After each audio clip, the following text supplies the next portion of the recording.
بسم اللہ الرحمن الرحیم۔ اگر آپ بادشاہ کے درباریوں سے پوچھیں گے تو وہ یہی جواب دیں گے کہ ان کی بیویوں نے ان سے بے وفائی کی تھی۔ اس لیے کہانی شروع ہوتی ہے چھوٹے بھائی سمرقند کے بادشاہ شاہ زمان سے۔ اس نے اپنی بیوی کو اپنے غلام کے ساتھ دیکھا اور اسی لمحے تلوار کی ایک ہی وار سے دونوں کے ٹکڑے کر دیے۔ اس کا بھائی شہریار، جس کی حکومت ہندوستان سے چین تک پھیلی ہوئی تھی، اس سے عظیم بادشاہ تھا، چنانچہ اس سے بھی بڑا المیہ اس کے منتظر تھا۔ اس نے باغ میں اپنی ملکہ اور 10 داشتوں کو غلاموں کے ساتھ مشغول دیکھا۔ صدمے سے بے حال ہو کر اس نے اپنا تخت و تاج چھوڑ دینے کا فیصلہ کیا اور اپنے بھائی کو بھی ایسا کرنے کے لیے آمادہ کیا۔ انہوں نے فیصلہ کیا کہ اس وقت تک اس پوری دنیا میں گھومتے رہیں گے جب تک انہیں اپنے ہی جیسا کوئی بد نصیب نہیں مل جاتا۔ آخر کافی آوارہ گردی کے بعد انہیں اپنے جیسا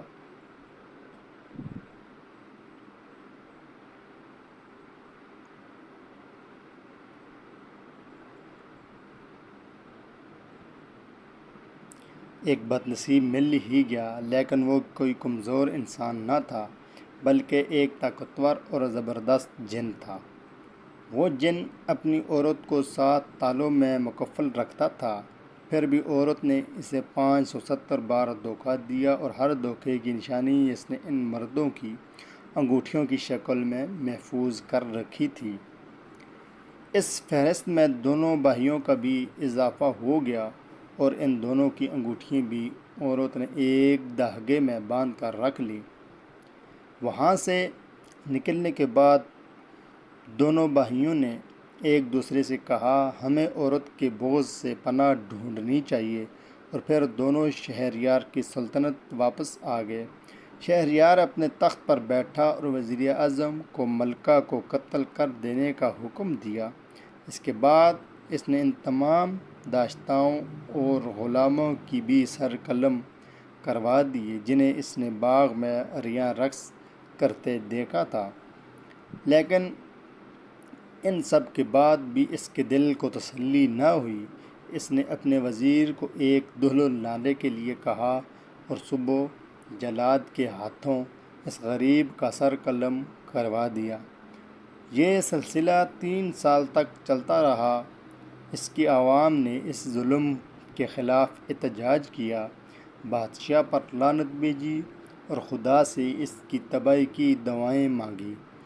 عورتیں مشتعل ہو گئیں، مائیں فریاد کرنے لگیں، والدین اپنی بیٹیوں کو لے کر وہاں سے کوچ کرنے لگے، حتیٰ کہ وہ دن آ گیا جب وہاں ایک بھی جوان لڑکی نہ بچی سوائے 2 کے۔ وہ دونوں وزیر اعظم کی بیٹیاں شہزاد اور دنیا آزاد تھیں۔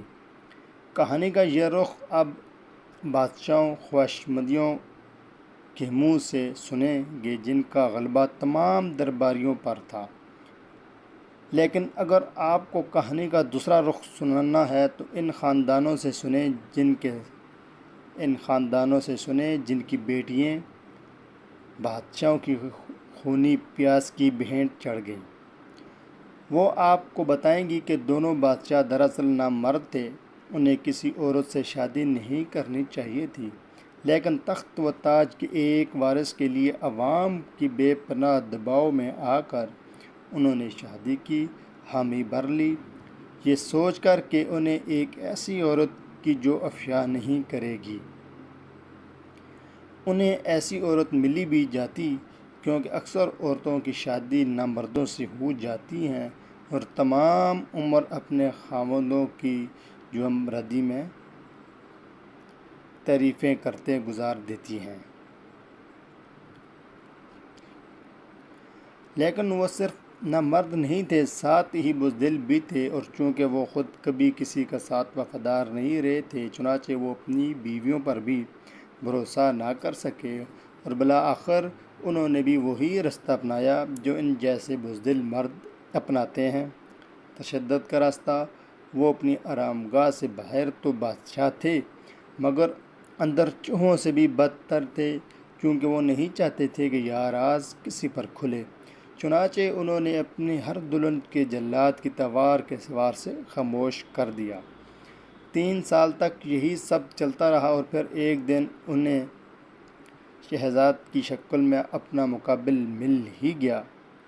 وہ خوبصورت تھی، ہوشیار تھی، اس نے کتابیں پڑھی تھیں، اس کے پاس ایک ایسا ہنر تھا جو کسی مرد کے پاس نہیں ہو سکتا، اور وہ تھا طاقت، ایک عورت کی نرم و نازک طاقت۔ اس کی بہن دنیا ذات بھی اس کی طرح ہوشیار اور خوبصورت تھی، اور اپنی بہن کی طرح عورت کی طاقت سے واقف تھی اور اس کا استعمال بھی خوب جانتی تھی۔ ان دونوں نے مل کر بادشاہ شہریار کو سبق سکھانے کا فیصلہ کیا، لیکن ان کا باپ وزیر اعظم بھی ایک مرد ہی تھا۔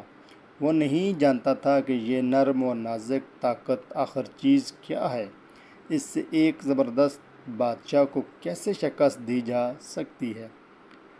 جب شہریار نے اسے اپنی بیٹیاں شادی کے لیے پیش کرنے کا اشارہ دیا تو وزیر کے پاس آسان ترین راستہ یہی تھا کہ سلطنت سے فرار ہو جائے۔ شہزادے اس آزمائش کے لیے تیار۔ سچ تو یہ ہے کہ وہ اسی دن سے اس موقع کا انتظار کر رہی تھی جب سے بادشاہ نے اپنی حامی چھپانے کے لیے معصوم عورتوں کا خون بہانا شروع کیا تھا۔ اس نے اپنے والد سے کہا، میرا مشورہ ہے کہ آپ میری شادی بادشاہ سے کر دیں، یا تو میں فتح یاب ہو کر زندہ رہوں گی یا پھر مرنے سے پہلے اسے تباہ کر جاؤں گی۔ تم نہیں جانتے کہ کیا مانگ رہی ہو۔ وزیر نے کہا، میں تمہارا باپ ہوں، میں اپنی بیٹی کو موت کی جانب جاتے ہوئے نہیں دیکھ سکتا۔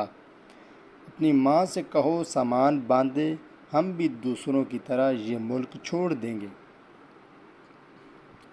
نہیں، میرا خون ان سینکڑوں مظلوم عورتوں سے قیمتی نہیں جو اس پاگل بادشاہ کی انا پر قربان کر دی گئی۔ شہزادے نے جواب دیا، میں بھی شاید انہی کی طرح ماری جاؤں، لیکن اس سے پہلے میں اس سے مکروہ کھیل کو ختم کر کے جاؤں گی۔ تم بادشاہ کے غضب سے واقف نہیں ہو، لیکن میں جانتا ہوں، کیونکہ میں اس کا وزیر ہوں۔ وزیر اعظم نے کہا، میں بادشاہ کے غضب سے تو آشنا نہیں، لیکن ایک عورت کی ذہانت سے واقف ہوں۔ شہزادے نے جواب دیا، مجھے اس نیک کام کے لیے تیار کریں۔ وہ مجھے مار سکتا ہے تو مار دے، میں ایک شہید کی موت مروں گی۔ اس سے پہلے کہ ہم کہانی آگے بڑھائیں، میں آپ کو ایک راز بتانا چاہتا ہوں۔ ایک عورت کی نرم و نازک طاقت کے آگے ہر مرد نامرد بن جاتا ہے۔ یہی ذہنی کمزوری ہے، جسمانی نہیں، اور تمام مردوں میں یہ کمزوری موجود ہوتی ہے۔